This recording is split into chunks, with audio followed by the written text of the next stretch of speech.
باب ما یلبس المحرم من الثياب، کہ احرام والا محرم کس قسم کے کپڑے پہن سکتا ہے اور کس قسم کے نہیں پہن سکتا، یعنی کیا پہن سکتا ہے۔ یہ باب تو آسان ہے، یعنی دو چادریں جو کہ مخیط یعنی سلی ہوئی نہ ہو، یعنی اس کا جواب تو آسان ہے کہ دو چادریں، مگر اصل چیز یہ ہے کہ کیا کیا نہیں پہن سکتا۔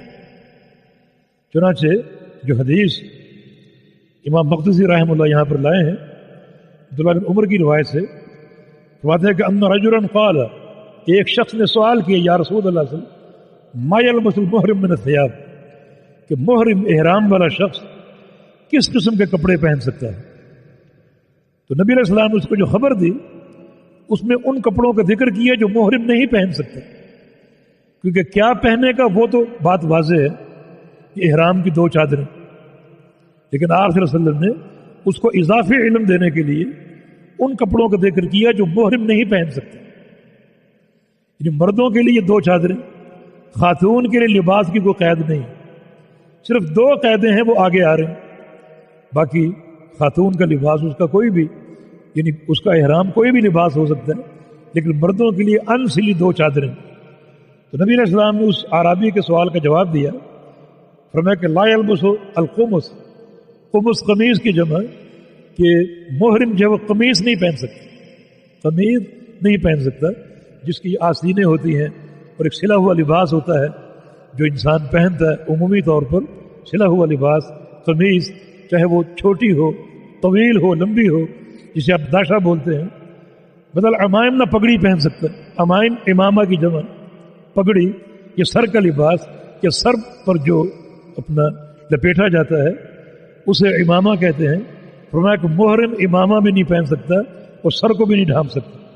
بل سراویلات، سراویلات یہ سروال کی جمع، شلوار کے معنی میں یا پاجامہ یا پتلون، کسی بھی معنی میں یہ استعمال ہو سکتا ہے۔ سروال یا پاجامہ ذرا کشادہ ہوتا ہے اور پتلون جو ہے وہ ذرا تنگ ہوتی ہے، لیکن سراویلات کا لفظ ان سب پر بولا جا سکتا ہے، اور محرم اس میں سے کوئی چیز نہیں پہن سکتا۔ بدل برانس، اور نہ ہی وہ برنس پہن سکتا۔ برنس، برنس ایک مخصوص کوٹ یا جیکٹ کا نام ہے جس کی ٹوپی ساتھ سلی ہوتی ہے، عمومی طور پہ اہل مغرب کا ہی لباس ہے، ان کا جبہ یا ان کا کوٹ یا جیکٹ وہ ٹوپی ساتھ سلی ہوتی ہے ساتھ ہی، تو فرمایا کہ یہ بھی نہیں پہن سکتے۔ بدل خفاف، اور نہ موزے پہن سکتے۔ الا احد لا یجد نعلین، لیکن ایک شخص جو جوتے نہیں پاتا، اس کے پاس جوتے نہیں ہیں، فلیلبس خفین، تو وہ موزے پہن سکتا ہے، لیکن شرط یہ کہ ولیقطعہما من اسفل الکعبین، کہ اپنے ان موزوں کو کاٹ لے ٹخنوں کے نیچے سے، تاکہ وہ موزے جوتوں جیسے ہو جائیں، ٹخنوں کے نیچے سے کاٹ لے تاکہ اس کے ٹخنے جو ہیں وہ ننگے ہو جائیں۔ تو ان تمام لباسوں سے محرم کو گریز کرنا ضروری ہے۔ ایک لباس اور بھی، ولا یلبس من الثیاب شیئا مسہ زعفران او ورس، کہ ایسا لباس نہ پہنے، ایسا لباس نہ پہنے جس کو زعفران یا ورس نے چھوا ہو۔ زعفران ایک خوشبودار ایک چیز ہے کہ جو انسان اگر اس پر کپڑے پر لگا لے تو خوشبو جو ہے وہ پیدا ہوتی ہے، اور خوشبو محرم کے لیے ناجائز ہے۔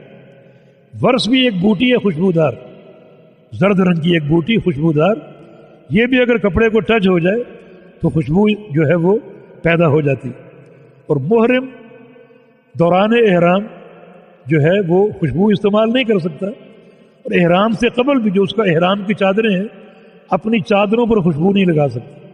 ہاں، خوشبو کا استعمال جسم پر کرنا جائز، جسم پر احرام سے قبل خوشبو لگانا جائز ہے، لیکن احرام کی چادروں پر خوشبو لگانا جائز نہیں ہے۔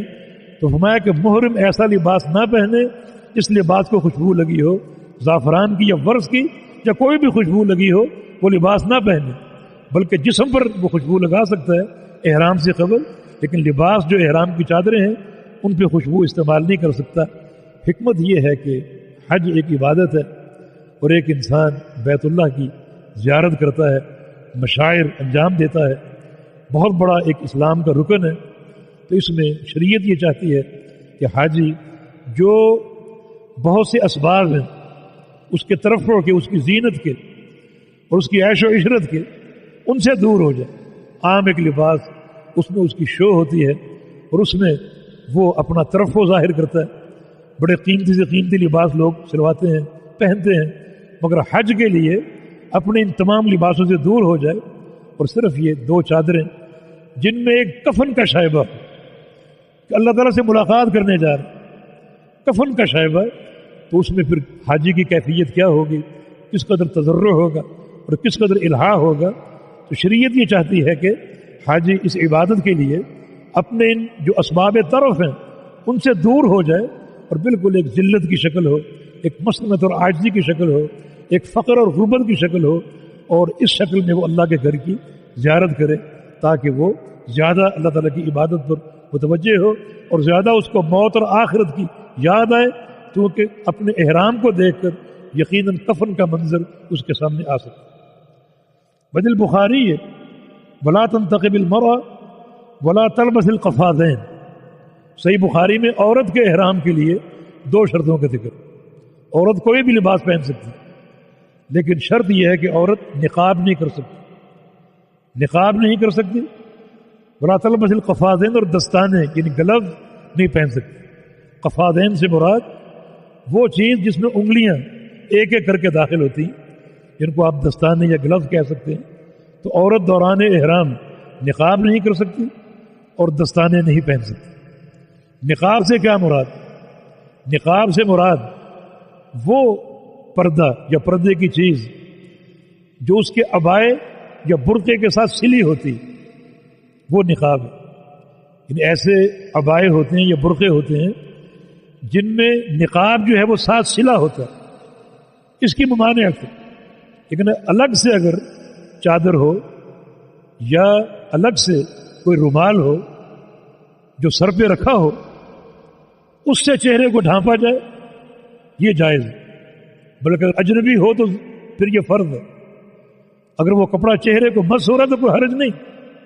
یہ بات پتہ نہیں خواتین نے کہاں سے لے لی کہ ان کے چہرے کا نقاب چہرے کو مس نہ ہو, اس لیے بعض عورتیں ایسے نقاب کا تکلف کرتی ہیں تو چہرے سے ہٹا ہوا ہوتا ہے. اس تکلف کی کوئی ضرورت نہیں.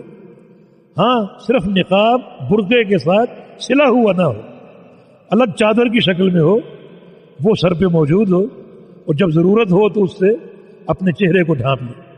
جس کی دلیل سیدہ عائشہ صدیقہ رضی اللہ عنہا کی حدیث ہے, کہ ہمارے چہرے کھلے ہوتے تھے بحالت احرام, اور جب ہمیں کسی اجنبی مرد کی آہٹ سنائی دیتی یا محسوس ہوتی کہ وہ اجنبی آ رہا ہے یا گزرنے کی جو ہے وہ کوشش کر رہا ہے, تو وہ اپنی چادر جو سر پہ ہوتی تھی اپنے چہرے پر لٹکا لیا کرتی تھی. جب وہ گزر جاتا ہے تو چہرہ کھول لیتی. تو ان دنوں حجاج یا عمرہ کرنے والوں کی تعداد بہت کم ہوتی تھی. آج تو لاکھوں لوگ حج کرنے آتے ہیں اور خاتون اپنے گھر سے نکلتی ہے, اجنبی مردوں کا اختلاط شروع ہو جاتا ہے. پھر جہاز کیا اور پھر بس کیا, گاڑی کیا, اور مکہ تک پہنچنا, ہوٹل, حرمین, ہر جگہ جو ہے وہ رش اور ازدحام ہوتا ہے. تو پھر یہ جو نقاب الگ چادر کی شکل میں, ایک اسکارف کی شکل میں اس کے سر پہ ہو, جس سے اپنے سر کو بوقت ضرورت وہ ڈھانپ لے, کیونکہ آج یہ ضرورت ہر وقت قائم ہے کہ ہر وقت وہ جو اسکارف ہے اپنے چہرے پر لگائے رکھے, ڈالے رکھے, تاکہ ایک اجنبی سے اس کو پردہ جو ہے وہ حاصل ہو. اور ہاتھوں میں دستانے نہ پہنے, کہ ٹھیک ہے یہ ناجائز ہے, بحالت احرام دستانے پہننا ناجائز ہے, لیکن ہاتھوں کو چھپانے کا ایک طریقہ یہ ہے کہ جو عورت کا عبایا ہو اس کی آستینیں طویل ہوں جو ہاتھوں کو ڈھانپ لیں. اور ایسے عبائے دستیاب ہیں جن کی آستینیں طویل ہوتی ہیں جس سے ہاتھ چھپ جاتے ہیں, کیونکہ عورت کا چہرہ بھی پردہ ہے اور اس کے ہاتھ بھی پردہ ہیں. بلکہ خاتون جو ہے اپنے سر کی چوٹی سے لے کر اپنے پاؤں کے ناخن تک پردہ ہے, ہر چیز کو ڈھانپنے کی کوشش کرے. تو ٹھیک ہے دستانے نہ پہنے, لیکن عبایا ایسا ہو یا قمیص ایسی ہو جس کی آستینیں طویل ہوں جو ہاتھوں کو ڈھانپ لیں.